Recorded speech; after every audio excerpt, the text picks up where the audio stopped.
At 28 after 5 o'clock, authorities are scrambling to find the source of this outbreak of cholera in Hammanskraal. The Tshwane Finance MMC's budget had earlier been disrupted by the EFF, the party ultimately walking out now. When I last went over to Pule Letshwiti-Jones, our senior reporter on the story for us this afternoon. Pule, hello to you. Not much had happened. You had to actually rush off to get back into council. So here we are almost an hour later. Where are we this evening? Any progress? Yeah, well, fortunately enough, there is progress. The budget speech has been delivered, but in the absence of the EFF and the ANC, who walked out saying that they would not be entertaining the budget speech because a copy of the budget speech was disseminated through various social media platforms, including WhatsApp, to the media as well. And of course, this was as a result of the Democratic Alliance saying that the EFF was disrupting the session in the morning and they needed to get on with the business of the day, and hence why distributing the budget speech to the public and the citizens of Tshwane to be aware of what's going on in council. But without any waste of time, I'm joined by Peter Sutton, the Finance MMC in the Metro. Thank you very much for joining us, sir. Thank you. Finally, the speech has been delivered. A large portion of the budget going to the Hammanskraal Rooiwal project plants that has to do with ensuring that there's clean water for the area, particularly with this cholera outbreak we've witnessed. Take us through this. Yeah, look, and I want to make it very, very clear. We want to stop the finger pointing. We want to get to a resolution and fix this problem. We have been, and the executive mayor has pointed out, that the Rooiwal wastewater treatment plant that affects the river and the Temba water treatment plant has been a failure of successive governments over the past year and past decades. And what we have decided now, due to the urgency of this, we can't continue on this. So what we have done, we've allocated an amount of 450 million rand over the next 3 years, 150 million per year. The importance for us will be, this money will be available, the 150 million from the 1st of July, is to get the qualified and skilled people on site to help us get the plant functional, which is in many cases not impossible to do. The capacity of Rooiwal is too small for what we received there. It's just the fact. And for that, we have to do additional capital investment to expand the capacity and further work. Those were in our books in phase 2 and phase 3. We do not currently have the funding for that, but we are engaging multiple stakeholders to help us and to see what we can do. So far, it's going very well. Too soon to make an announcement, but I hope we will be making an announcement soon. And if I can choose what will happen, phase 1, 2 and 3 needs to happen almost simultaneously. We need to get in there, we need to get it done, and we need to restore the dignity of the people in Hammanskraal. It sounds like you're racing against time to try and resolve this issue, MMC. How much is needed to fully complete this Rooiwal project to ensure all residents of Hammanskraal have clean water? Well, look, I can tell you phase 2 was budgeted at least 2.5 billion. Phase 1 at about 250 million. And phase 3, I'm not 100% sure of the costing. But you can see it's quite a bit of money. And our entire capital budget in the city of Tshwane is 2.3 billion.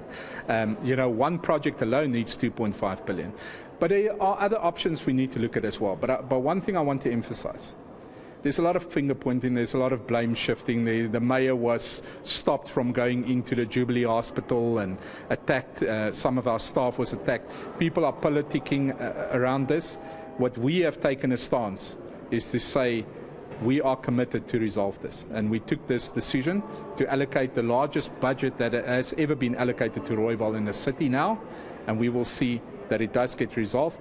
We feel for the people of Hammanskraal, and let me express again my sincere condolences to the family members of the loved ones that have passed. But we will solve this, and it's up to us, and we're going to do it, and this Brink administration is going to get it done. Are you now going to work with the national government to resolve this issue? Absolutely. We're working with all spheres of government. We're working with banks. We're working with any private sector that wants to offer us advice. Obviously, we have to go through proper supply chain processes again. It's very important that this time round we will make sure that we don't have the problems that caused the first problem with a contract that was found to be irregular and where the contractor had to be removed. So we have work to do in our own supply chain processes. But there's also regulations that makes it possible for us to use other avenues, not our supply chain. Like, for instance, Regulation 32 allows us to piggyback on contracts of government. So in other words, if National Department of Water Affairs has a tender for this, we can utilize their tender. We can also go out on aspects of Regulation 36, which are in a case of an emergency or various other parts. We can follow a different process. We will look at all of them at the moment. We haven't decided, and it's up to the city manager to make that decision. I must just qualify, it's not up to me, it's the city manager will use his discretion, but he's capable to do that, and we trust the city manager for making that decision quick. MMC, while this all remains a plan to try and resolve this issue, there's one challenge: corruption.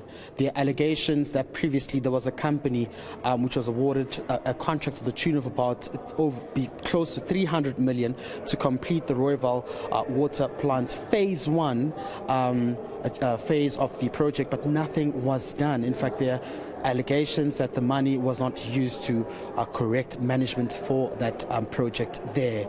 Are you investigating this, and how will you ensure that procurement systems aren't abused this time around with such a large chunk that will be issued out for that project?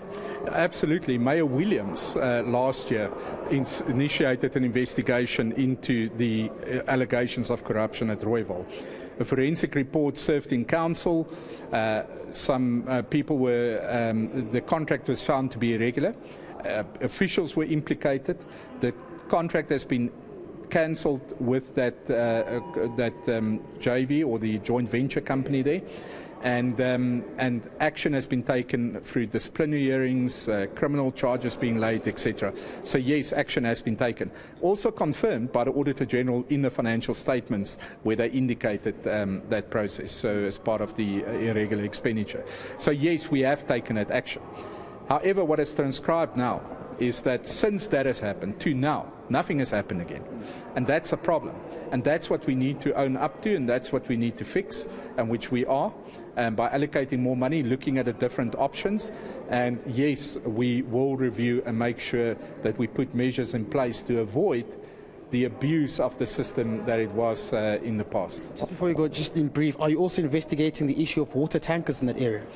Well, water tankers, we have initiated investigation in the past. We have done a new tender last year.